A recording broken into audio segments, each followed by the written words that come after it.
Bonjour Alexia Germont, bienvenue. Bonjour à vous. Vous êtes donc avocate, présidente du think tank du cercle de réflexion France Audacieuse. Vous êtes au bon endroit, hein, Bismart, c'est la chaîne des audacieux.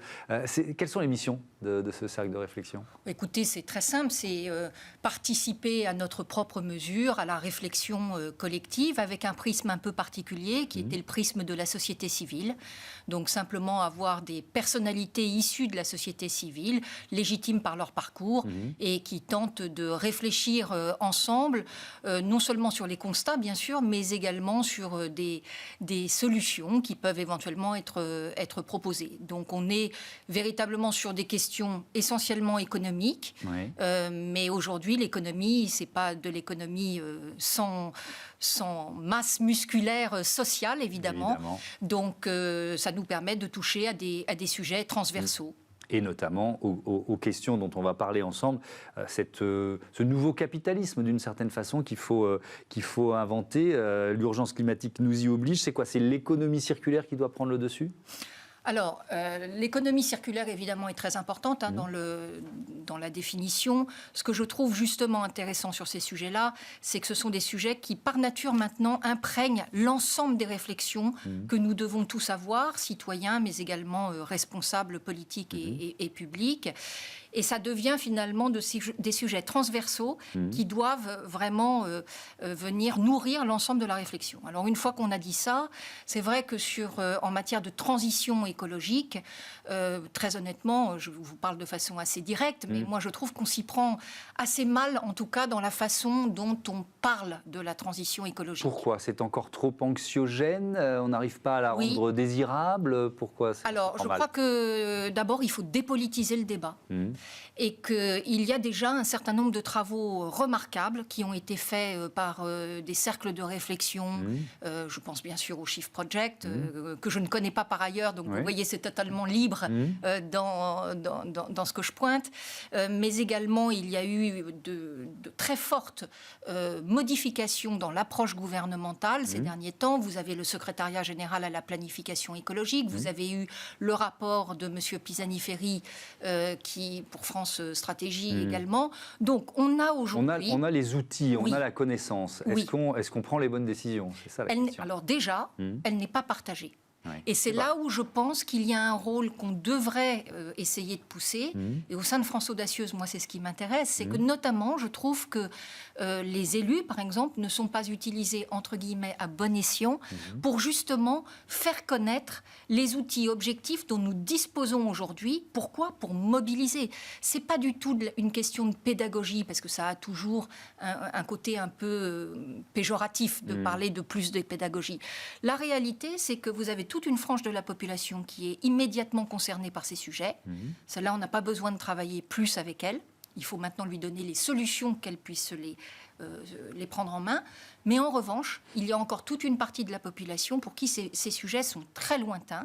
Et on voit bien, sur la partie politique notamment, que quand on a essayé la contrainte avec la taxe carbone, on a eu les gilets jaunes. Donc aujourd'hui, ça explique aussi pourquoi la démarche, y compris gouvernementale, elle est d'aller vers l'incitation. Alors c'est ce qu'on a vu avec la loi de planification écologique qui doit être débattue dans les prochains jours, prochaines semaines au Parlement. Il y a eu des annonces du chef de l'État. Qu'est-ce que vous en avez pensé ? Est-ce qu'elles sont pour vous à la hauteur de l'urgence climatique en matière de climat et de biodiversité ? Écoutez, je crois que surtout la façon dont elles sont retransmises, on a l'impression d'avoir des mesures certes fortes individuellement, mais sans les remettre dans la grande image. Pourquoi on fait ça ? Qu'est-ce qui nous attend ? Et se dire que ce n'est pas qu'en 2024 qu'il va falloir faire ça. Pourquoi ? Parce que, vous l'avez évidemment tous en tête, mais il faut simplement aujourd'hui qu'on atteigne moins 55% de nos émissions de gaz à effet de serre, en 2030, par rapport à ce qu'on faisait en 1990. Ça veut dire quoi ? Ça veut dire que maintenant, en moins de 7 ans, on doit faire plus que ce que nous avons fait en 33 ans. C'est ça que ça veut dire. Et le jour où on prend conscience véritablement de l'urgence, c'est le jour où on comprend que 80% de l'énergie dans le monde provient des énergies fossiles, qu'elles, par nature, elles ne sont pas inépuisables, et qu'on est déjà sur la pente descendante pour certaines. Donc, il n'y a pas à tergiverser. Aujourd'hui, l'urgence, elle est là. Donc, ce qu'il faut, c'est, et je trouve que de ce point de vue-là, le secrétariat général à la planification écologique a fait le travail. Mais il faut faire connaître ce travail, justement pour répondre à votre question. Pourquoi on demande des efforts aux Français? Pourquoi on flèche? C'est tout simplement pour préserver l'eau et la biodiversité, mieux se chauffer, mieux consommer, mieux produire. Donc, tous ces secteurs-là vont devoir être déclinés, y compris évidemment avec les territoires. Oui, je lisais sous la plume de Cécile Cornudet dans Les Échos au lendemain des annonces d'Emmanuel Macron. Le titre, c'était « Macron, l'écologie qui pense à Le Pen ». Et je trouve que l'idée est intéressante parce que moi j'ai un peu eu ce sentiment-là avec des mesures qui étaient plus incitatives que sacrificielles et que finalement le président de la République il faisait beaucoup de politique aussi avec cette planification écologique en essayant de ne pas donner de carburant à Marine Le Pen. Qu'est-ce que vous en pensez? Je pense que c'est certainement vous l'avez dit, il a fait de la politique également. Mais il a fait de la politique en se fondant. Et c'est ça qui est intéressant et c'est ça qu'il faut retenir en fait, c'est qu'aujourd'hui les politiques publiques sont assises, parce que c'est extrêmement compliqué, sur des travaux qui viennent objectiver les choix qui sont faits. Mais aujourd'hui... Basé sur la science. Basé sur la science. Beaucoup d'entreprises font ces choix aujourd'hui également. Exactement, basé sur la science et basé sur une méthode. Et pourquoi je vous dis ça? C'est parce que je crois qu'il faut... Justement, là où nous devons nous réinventer, c'est qu'il va falloir transformer cette très lourde contrainte, parce que c'est quand même de ça dont on parle, en une formidable opportunité. Pourquoi? Juste pour finir là-dessus, c'est que la formidable opportunité, c'est que ça devrait être quelque chose, si on le dépolitise, qui nous rassemble tous. Parce que pris en silo, rien ne fonctionnera. C'est pas parce que nous, en tant que citoyens, nous ferons des efforts qu'on arrivera à faire notre transformation. Je vais prendre un exemple concret, puisqu'on parle finalement d'un nouveau capitalisme à réinventer. Est-ce que ça passe aussi par la fin du secret bancaire? C'est ce que proposent par exemple les Verts libéraux en Suisse. Alors, les Verts libéraux en Suisse, ce qu'il faut savoir, moi ce que j'aime bien quand on regarde à l'extérieur ce qui se passe, c'est qu'en Suisse, le mot libéral n'est pas un mot tabou. Donc vous avez, c'est pas un gros mot.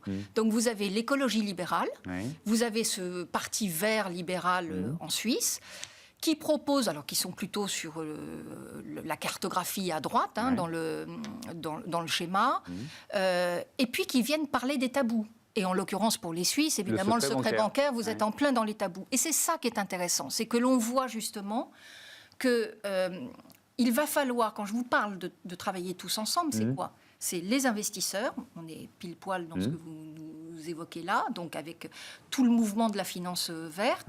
Vous êtes dans les citoyens, avec à la fois leur partie consommateur et puis la partie travailleur également, dans leur façon de revoir leur mode de fonctionnement. Vous avez les politiques publiques, et si on marche en ordre dispersé, rien n'arrivera à s'enclencher.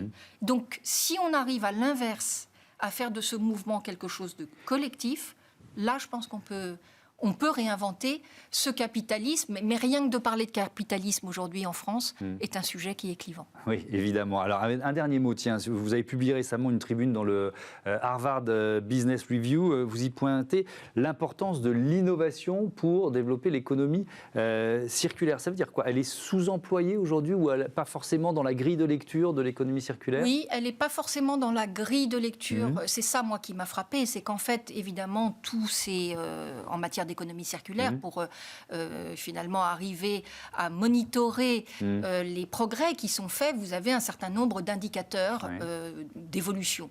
Jusque-là, la méthode est très classique. Il n'y a pas l'innovation. Et il n'y a pas l'innovation dedans. Donc, effectivement, pour quelqu'un qui est un peu branché sur le secteur économique, on se dit quand même qu'il y a quelque chose qu'on a loupé là. Donc c'était pour ça que j'ai écrit cette tribune, pour dire peut-être qu'on peut aussi, c'est symptomatique aujourd'hui qu'au travers de l'économie circulaire et collaborative, finalement, on ne s'appuie pas sur l'innovation qui est quand même un des critères majeurs, parce que tout ça, sans le tissu économique et le tissu d'innovation, ne se ferait pas. Merci beaucoup Alexia Germont et à bientôt. Merci à vous. Sur Bismart, on passe à notre débat commerce bio ou équitable. Les Français sont en train de choisir.